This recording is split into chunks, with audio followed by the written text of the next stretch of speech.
اعوذ باللہ من الشیطان الرجیم، بسم اللہ الرحمن الرحیم۔ الحمد للہ رب العالمین، والصلاة والسلام علی اشرف الانبیاء والمرسلین وآلہ الطیبین الطاہرین المعصومین، ولعنۃ اللہ علی اعدائہم اجمعین۔ اما بعد، فقد قال اللہ تعالی وتبارک فی القرآن الکریم، بسم اللہ الرحمن الرحیم۔ الحج اشہر معلومات، فمن فرض فیہن الحج فلا رفث ولا فسوق ولا جدال فی الحج، وما تفعلوا من خیر یعلمہ اللہ، وتزودوا فإن خیر الزاد التقوی واتقونی یا اولی الالباب۔ صدق اللہ العلی العظیم۔ اللہم صل علی محمد وآل محمد وعجل فرجہم۔ سورہ مبارکہ بقرہ کی آیت نمبر 197 ہے کہ جس کو تلاوت کرنے کا شرف حاصل کیا۔ اس آیت میں اللہ تبارک و تعالی نے حج کے سلسلے میں بیان کیا، اور جب آدمی احرام باندھ لیتا ہے تو کچھ چیزیں اس پر حرام ہو جاتی ہیں، چند چیزیں حرام ہو جاتی ہیں کہ جن کو ہم نے 9 چیزیں ہم نے بنایا ہے، ان کو تمام چیزوں کو تقریباً اکٹھا کیا ہے 9 چیزوں میں۔ ان میں سے کچھ اس آیت میں 1 یا 2 یا 3 چیزیں اس آیت قرآنی میں بھی اللہ نے بیان کی ہیں، تو اسی غرض سے میں نے اس آیت کی تلاوت کی ہے، چونکہ آج ہماری بحث ان چیزوں کے سلسلے میں ہے کہ جو احرام باندھتے ہی انسان پر حرام ہو جاتی ہیں۔ تو تمام آیتیں یا تمام روایتیں تو یہاں پر نہیں پڑھی جا سکتی، میں نے ایک آیت کو سرنامہ بیان کے طور پر پیش کیا ہے، اس میں کچھ چیزیں اللہ نے بیان کی ہیں، اور بقیہ چیزیں آیات دوسری آیتوں میں یا حدیثوں میں پائی جاتی ہیں۔ آپ جانتے ہیں کہ ہمارے دینی مسائل کو حاصل کرنے کا جو ریفرنس ہے، جو منبع ہے، جہاں سے ہم مسائل حاصل کرتے ہیں، وہ قرآن مجید ہے، ائمہ کی احادیثیں ہیں، ائمہ کی سوانح حیات ہے، ائمہ کا خود عمل ہے۔ ان چیزوں سے ہم اپنے احکام حاصل کرتے ہیں، چاہے وہ سابقہ علماء ہوں یا آج کے علماء ہوں، اپڈیٹ مسائل ہوں یا پہلے والے مسائل ہوں، انہی حدیثوں کو سامنے رکھتے ہیں، ان کو اپڈیٹ کرتے ہیں۔ اور اس کے لیے ہمارے استاد نے اچھی مثال دی تھی کہ کل کی تاریخ میں اگر آتا ہے کہ مثلا مشکیزہ یا گھڑے کا ذکر ہوتا ہے، تو آج اپڈیٹ کا گھڑا کیا ہے؟ فریج ہے۔ یہ ہماری عقل سمجھا، جیسا ہم اپڈیٹ ہوتے چلے جاتے ہیں ایسے مسائل کو سمجھتے چلے جاتے ہیں، ایسے ہم زمانہ آگے بڑھتا چلا جاتا ہے۔ ایسا نہیں کہ اب میں جا کے گھڑا ڈھونڈوں اور فلاں کام کروں، وہ مسائل وہاں پر آتے رہیں گے۔ یعنی کل اگر جناب فاطمۃ الزہرا سلام اللہ علیہا کو حضرت رسول خدا صلی اللہ علیہ وآلہ وسلم نے حضرت علی سے مہر لینے کے بعد، یہ بہت اہم پوائنٹ ہے، ہم لوگ سب کہتے ہیں کہ ہم شادی کریں گے اسلامی، نہیں، لڑکے سے مہر لیا رسول اللہ نے، پھر جو جہیز دیا اس مہر کے پیسے سے وہ گھڑا دیا تھا۔ تو اگر آج بھی کوئی شادی کرنے لگے تو مطلب یہ نہیں ہوگا کہ گھڑا دے دیجئے آپ، آج کا مطلب کیا ہوگا؟ آج کی جو کام کی چیز ہے، آج کی جو اپڈیٹ چیز ہے۔ تو ایسے ہی آج کا فقیہ ہو یا کل کے فقہا ہوں، وہ ان چیزوں کو سامنے رکھتے ہیں، جیسے جیسے مسائل بڑھتے چلے جاتے ہیں وہ انہی ائمہ کی، رسول کی، انبیاء کی زندگی، ان کی احادیث اور اللہ تبارک و تعالیٰ کی نازل کرتا کتاب قرآن مجید کو سامنے رکھ کر مسائل کا حل پیش کرتے ہیں۔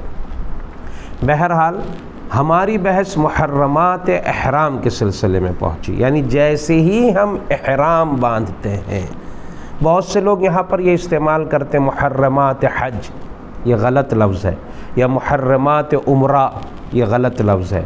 عمرہ یا حج کی وجہ سے حرام نہیں ہوتے، جیسے ہی آپ نے احرام باندھا، تیاری ہوئے، تب آپ پر کچھ چیزیں احرام، پہلا عمل جو ہے، جس طرح سے نماز میں نے پہلے بھی ذکر کیا تھا، آپ جب تکبیر کہتے ہیں اللہ اکبر، اس کو کیا کہتے ہیں؟ تکبیرۃ الاحرام، یعنی وہ تکبیر کہ جس سے پہلے آپ کے لیے کچھ چیزیں حلال تھیں، کھانا پینا حلال تھا، ادھر ادھر دیکھنا حلال تھا، ہنسنا حلال تھا، لیکن جیسے ہی آپ نے کہا اللہ اکبر، کھانا پینا حرام ہو گیا، ادھر ادھر دیکھنا حرام ہو گیا، ہنسنا حرام ہو گیا۔ تو اس تکبیر کو اسی لیے تکبیرۃ الاحرام کہتے ہیں کہ یہ بہت سی چیزوں کو حرام کر دیتی ہے، اور یہی تکبیر صرف نماز میں واجب ہے، باقی کوئی تکبیر نماز میں واجب نہیں، کوئی بھی دوسرا اللہ اکبر واجب نہیں، باقی سب مستحب ہے۔ باقی آپ انجام دیتے ہیں، اچھی بات ہے، انجام دیجئے، اس کا ثواب ملے گا، لیکن یہ واجب ہے، اس کو انجام دینا ضروری ہے۔ اگر یہ غلط ہو گئی تو آپ کی نماز صحیح نہیں ہے۔ اسی طرح جب آپ عمرہ یا حج کرنے کے لیے جاتے ہیں تو جیسے ہی آپ نے احرام باندھا، فوراً کچھ چیزیں آپ پر حرام ہو جاتی ہیں، جس کو کہا جاتا ہے محرمات احرام، احرام کی وجہ سے حرام ہونے والی چیزیں۔ جب تک آپ اس عالم میں رہیں گے تب تک یہ چیزیں حرام رہیں گی، جیسے ہی احرام ختم ہوا فوراً یہ چیزیں پھر حلال ہو جائیں گی۔ جیسے بالکل نماز میں، جیسے آپ نے کہا اللہ اکبر، کھانا پینا، ادھر ادھر دیکھنا، ہنسنا، یہ سب چیزیں حرام ہو گئی، لیکن جیسے ہی آپ نے سلام کہا لاسٹ میں، فوراً ہی وہ چیزیں کیا ہو گئیں؟ حلال ہو گئیں۔ ایسے ہی یہ چیزیں جو اب بیان ہوں گی حج میں، جیسے ہی آپ نے احرام باندھا اور نیت کی عمرے کی یا حج کی یا عمرہ حج کی نیت کی، فوراً وہ چیزیں حرام ہو جائیں گی، اور جب وہ ختم ہوا، لاسٹ منزل پر پہنچے آپ، فوراً وہ چیزیں پھر سے حلال ہو گئیں۔ یہ بات واضح ہے؟ اب یہاں سے ہم آگے بڑھتے ہیں، کون سی چیزیں حلال تھیں، حرام ہو جائیں گی احرام باندھتے ہی؟ سب سے پہلی چیز ہے آئینہ دیکھنا۔ آئینہ دیکھنا، پوری زندگی آپ آئینہ دیکھیے، لیکن جیسے ہی آپ نے احرام باندھا آپ آئینہ نہیں دیکھ سکتے، اب اپنے آپ کو آئینے میں، شیشے میں نہیں دیکھ سکتے۔ اب آپ موبائل یوز کر رہے ہیں، ہو سکتا ہے ذہن میں سوال ہے موبائل کا کیا کرے؟ موبائل کیا ہے بھائی؟ آپ اب اس پر جائیں گے نیت پر۔ آپ اگر اس کو ایز اے موبائل یوز کر رہے ہیں، ویڈیو آڈیو یہ کسی اور غرض کے لیے یوز کر رہے ہیں تو یہ حلال ہے، حرام نہیں ہوا۔ لیکن اگر آپ آئینے کے طور پر استعمال کر رہے ہیں، حرام ہو گیا۔ یہ آپ پر ڈیپینڈ کرتا ہے، چونکہ یہ چیز کئی کام کر سکتا ہے، یہ بہت سی چیزوں کے کام آ سکتا ہے۔ یہ آپ اس کو ایز اے آئینہ استعمال کریں گے تو حرام، ایز اے دوسری کوئی پڑھنے کے لیے، قرآن پڑھ رہا ہوں یا روایت پڑھ رہا ہوں یا کوئی نیوز پیپر پڑھ رہا ہوں یا کسی کوئی بات نہیں، یوز کریں آپ۔ ایز اے موبائل اگر آپ نے اس کو یوز کیا تو حرام نہیں ہے، ایز اے آئینہ یوز کیا تو یہ حرام ہو گیا۔ تو سب سے پہلی چیز کیا ہے؟ آئینہ دیکھنا۔ دوسری چیز کیا ہے؟ مرد کا سر اور عورت کا چہرہ ڈھکنا کپڑے سے، یعنی یہ مولانا صاحب جو امامہ پہنے ہوئے یہاں پر، یہ ہٹا دیں، یہ نہیں رکھ سکتے، یہ یا بالکل ایسا گول گول بنا لیں، سر کا حصہ اگر وہ نہ چھپے تو شاید چل جائے، ورنہ سر چھپنا نہیں چاہیے۔ مرد کا سر اور عورت کا چہرہ، جیسے ہی احرام باندھا عورت نے، جیسے ہی مرد نے احرام باندھا، فوراً چہرہ چھپانا حرام، مرد کا سر ڈھانپنا حرام ہو گیا۔ کب تک حرام رہے گا؟ جب تک کہ عمرہ نہ کر لے، مکمل نہ کر لے عمرے کو، جب تک کہ حج کو مکمل انجام نہ دے دے، اس وقت تک یہ حرام رہے گا۔ تیسری چیز کیا ہے؟ سائے میں چلنا۔ سائے میں آپ چل نہیں سکتے، اگر پیدل جا رہے ہیں آپ سائے میں نہیں چل سکتے۔ ہاں بعض مراجع کرام نے کہا رات میں اگر چل رہے ہیں تو سائے میں چل سکتے ہیں، کوئی بات نہیں ہے۔ عورت سائے میں چل سکتی ہے، مرد سائے میں نہیں چل سکتا۔ عورت کو یہ اجازت دی گئی ہے کہ وہ سائے میں چل لے۔ اب آپ کیوں سب ہو سکتا ہے، عورت کو کیوں، مرد کو کیوں، یہ سب کیوں کے چکر میں نہیں پڑیں۔ پیدا کرنے والا اللہ جانتا ہے کس کو کہاں پر کون سی ذمہ داری انجام دینی ہے۔ ہماری ذمہ داریاں کچھ اور ہیں، عورت کی ذمہ داریاں کچھ اور ہیں۔ اسی لیے میں ایک بات کہتا ہوں کہ برابری کے چکر میں نہ پڑیے۔ اللہ نے برابر بنایا ہی نہیں ہے، آپ مرد ہیں، عورت ہے، برابر بنا تو برابری کا کیا چکر ہے؟ جس کا جو حق ہے اس کو وہ حق ملنا چاہیے۔ عورت نے برابر بنایا، الگ الگ بنایا اللہ نے، الگ الگ خواہشات ہیں، الگ الگ چاہتے ہیں، الگ الگ سوچ ہے، الگ الگ فکر ہے، تو برابر ہی کیسا؟ یہی فرق ہے کہ آپ مرد ہیں اور عورت ہے، تو لہٰذا برابری کے چکر میں جو لوگ بڑھتے ہیں وہ گمراہ ہیں۔ ہاں یہ دیکھیں کس کا کون سا حق ہے، اس کا وہ حق ادا ہونا چاہیے۔ عورت کا جو حق ہے وہ عورت کو ملنا چاہیے، مرد کا جو حق ہے وہ مرد کو ملنا چاہیے، اور اسلام نے دونوں کے حق کو ادا کیا ہے۔ کسی کے حق کو اگر عورت مرد کے حق کو ضائع کرے تو وہ بیکار ہے اسلام کی نگاہ میں، جیسا حضرت نوح اور حضرت لوط کی بیویاں۔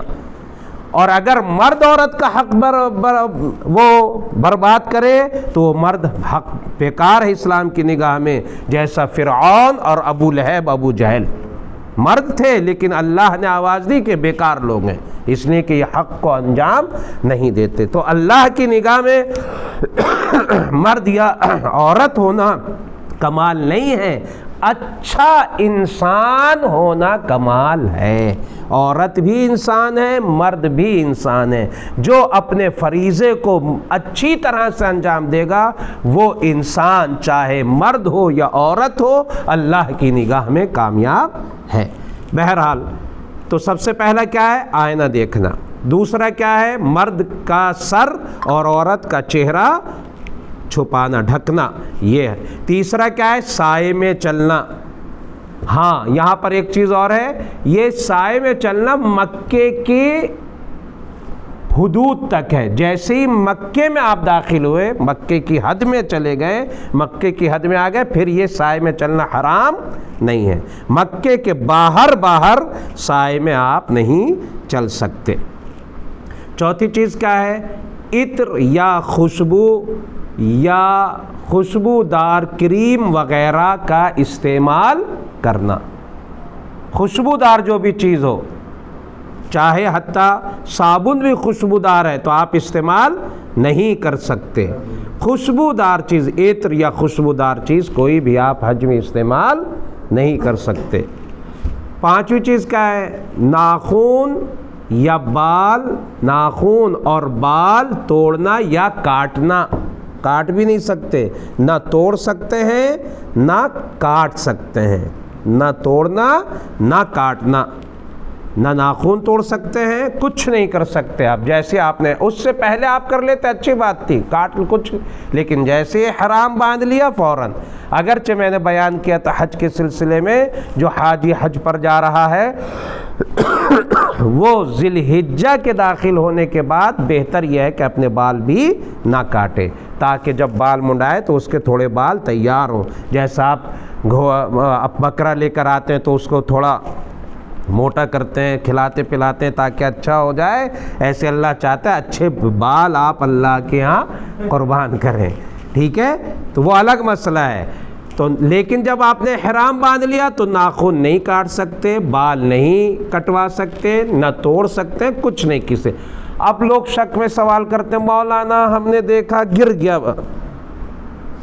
گرنے سے آپ پر کوئی اثر نہیں پڑتا، وہ خود گرا ہے، آپ نے تھوڑی توڑا ہے، آپ نے تھوڑی کاٹا ہے، وہ تو خود گر گیا، کوئی بات نہیں۔ ہائے مولانا سو رہے تھے اتنے بال ہمارے بستر، کوئی بات نہیں ہے، وہ آپ نے کیا ہے، ہمارے استاد نے ہمیں سمجھایا تھا کوئی کام کرنا یہ عیب ہے، ہو جائے وہ خود، یہ عیب نہیں ہے، اس میں میرا اختیار تھوڑی ہے، وہ ہو گیا، میں نے اگر اپنے ارادے سے وہ کام نہیں کیا، خود ہو گیا وہ، تو اس میں میرا کوئی عیب نہیں ہے۔ اللہ کسی کو قتل کرنا حرام ہے، وہ خود مر گیا تو گیا، جس اللہ نے زندگی دی تھی اسی اللہ نے زندگی لے لی، کیا ہے اس میں، میرا ارادہ نہیں ہونا چاہیے اس میں۔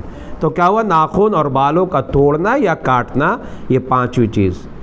شوہر بیوی والے کاموں کا انجام دینا، کوئی بھی کام ہو شوہر بیوی جو کرتے ہیں وہ سب بالغ ہونے کے بعد ہر آدمی سمجھتا ہے کہ شوہر بیوی والے کام کیا ہوتے ہیں، حتیٰ اس نیت سے ہاتھ کا پکڑنا بھی کیا ہے، حرام ہے، لیکن ایز اے ہیلپ مدد کر رہے ہیں، ایک دوسرے کا ساتھ دے رہے ہیں تاکہ بیوی راستہ نہ بھولے، میرے پیچھے رہے، کوئی مسئلہ نہیں ہے۔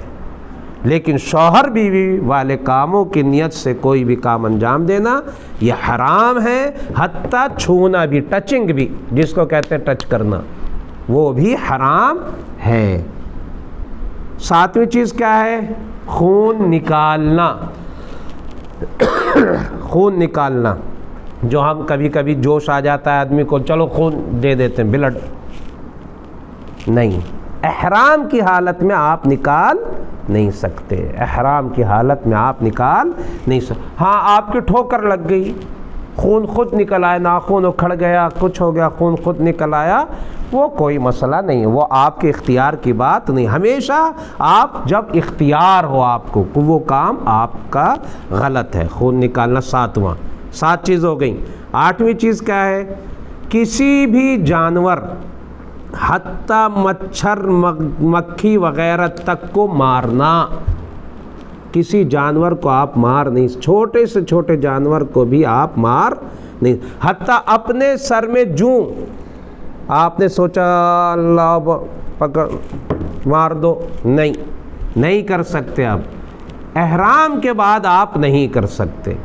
پہلے ہی صفائی کا کیوں خیال نہیں رکھا، کیوں ہو گئی یہ جوں، پہلے گندے کیوں رہے، آپ اتنے دن یا اتنے گھنٹے، جتنے بھی گھنٹے ہوں دن ہو اتنے آپ، اور ہوتا زیادہ گھنٹوں کا نہیں ہے اگر آپ جلدی سے انجام لیں۔ اگر آپ مدینے سے گئے ہیں تو بس مکے تک کا راستہ، اور مکے میں جانے کے بعد زیادہ سے زیادہ 2 گھنٹے، اس کے بعد احرام ختم ہو جاتا ہے، گھبرانے کی بات نہیں ہے۔ تو یہ ہو گیا جانور، حتیٰ مچھر مکھی وغیرہ تک کو آپ مار نہیں سکتے۔ 9ویں چیز کہ جو بہت اہم ہے اور حج میں بہت سے لوگ اس کو انجام دیتے ہیں، تمام چیزوں سے بچ جاتے ہیں، اور اکثر لوگ انجانے میں انجام دیتے ہیں، سمجھ بھی نہیں پاتے اور ہو جاتا ہے وہ کام، کر رہے ہوتے ہیں وہ لیکن ہو جاتا ہے وہ کام۔ دیکھیں کچھ کام ہمیں خاص اپنے مائنڈ کو فوکس کرنا ہے، کہیں اگر ٹھیک ہے میں نے فوکس نہیں کیا گاڑی چلانے میں اور ٹکرا گئی کہیں گاڑی، ٹھیک ہے ہو سکتا ہے لوگ کہیں چلو غلطی ہو گئی، لیکن گاڑی کو تو نقصان ہو گیا، نقصان ہوا یا نہیں ہوا، یعنی کچھ ہونے سے آپ کا نقصان ہو سکتا ہے۔ ٹھیک ہے آپ مجرم نہ مانے جائے، بھائی دیکھ ہی لیتے، آنکھیں کیوں نہیں دیکھا، چلو کوئی بات نہیں اس نے چھوڑ دیا، لیکن جو نقصان ہونا تھا وہ تو ہو ہی جاتا ہے۔ تو کبھی کبھی ایسا ہوتا ہے کہ جس درجے کا حج یا عمرہ اللہ ہم کو دینا چاہتا ہے، اس کام کے کرنے سے اس درجے کا حج اور عمرہ ہمیں مل نہیں پاتا۔ ٹھیک ہے گناہ شمار نہیں ہوگا، انجانے میں ہو گیا، لیکن تھوڑے اس کے درجے ڈاؤن ہو جائیں گے کیونکہ وہ والا نہیں ہوا۔ وہ کیا ہے، 9ویں اور آخری چیز، مجادلہ اور بیجا بحث و مباحثہ کرنا، الٹی سیدھی باتوں میں بس لگے ہوئے، بحث جاری ہے، ادھر کی ادھر، ادھر کی ادھر، ہاں خوب، چونکہ آدمی فری ہوتا ہے وہاں پر بحث و مباحثہ کرتا ہے۔ حتیٰ یہاں پر یہ بھی کہا گیا ہے احرام بھی آپ کا ختم ہو جائے تب بھی آپ بحث و مباحثے اور مجادلے سے پرہیز کریں، مستحب یہ ہے کہ آپ بحث و مباحثہ احرام کے ختم ہونے کے بعد بھی انجام نہ دیں۔ وہاں پر بحث و مباحثہ، مجادلہ کرنا، ایک دوسرے سے بہت زیادہ کٹ حجتی کرنا، بس ہرانا دھرانا، انہی باتوں میں لگا لینا، یہ حرام ہے، احرام کی حالت میں حرام ہے بحث و مباحثہ، بے جا گفتگو۔ ہاں اگر کسی نے حق کی بات پوچھی، آپ نے بتا دی، اس نے سن لی، یہ نہیں، اس کو بحث و مباحثہ نہیں کہتے، بے جا بس چالو ہیں، چل رہا ہے، منہ چل رہا ہے، یہ بے جا جو بے وقت و بے وقوفی والے کام ہو اس سے پرہیز کرنا ضروری ہے، اور یہ احرام کے وقت ان چیزوں کا انجام دینا حرام ہے، انسان کو ان چیزوں سے بچنا ہے۔ عمرہ اگر انجام دے رہے ہیں تو جیسے ہی تقصیر آپ نے کی فوراً یہ حرام چیزیں حلال ہو گئیں، لیکن اگر حج انجام دے رہا ہے اور اس کا احرام باندھا ہے تو ان میں سے کچھ چیزیں بال کٹنے کے بعد حلال ہو جاتی ہیں اور کچھ چیزیں باقی رہ جاتی ہیں یہاں تک کہ انسان طواف النساء کو انجام دے لے، تو کچھ یعنی جب مکمل کر لے، کچھ چیزیں پہلے ہو جاتی ہیں، کچھ چیزیں بعد میں ہو جاتی ہیں۔ انشاءاللہ اللہ سے دعا ہے کہ وہ ہمیں اپنے مبارک اور مقدس گھر کی زیارت نصیب فرمائے اور ہمیں حج، اور اگر حج نہیں تو کم سے کم عمرے کی توفیق عطا فرمائے، تاکہ عمرے کی وجہ سے انشاءاللہ ہمارے تمام گناہ معاف ہو جائیں اور ہم اللہ کا وہ پیارا گھر بھی دیکھ سکیں انشاءاللہ۔ جہاں ہمارے امام تشریف لائیں گے اس گھر کو بھی دیکھ سکیں۔ اللہ تجھے امام مہدی علیہ السلام کا واسطہ خود ان کے ظہور میں تعجیل فرما اور ہمیں اپنے بیت مبارک کی زیارت نصیب فرما۔ والسلام علیکم ورحمۃ اللہ وبرکاتہ۔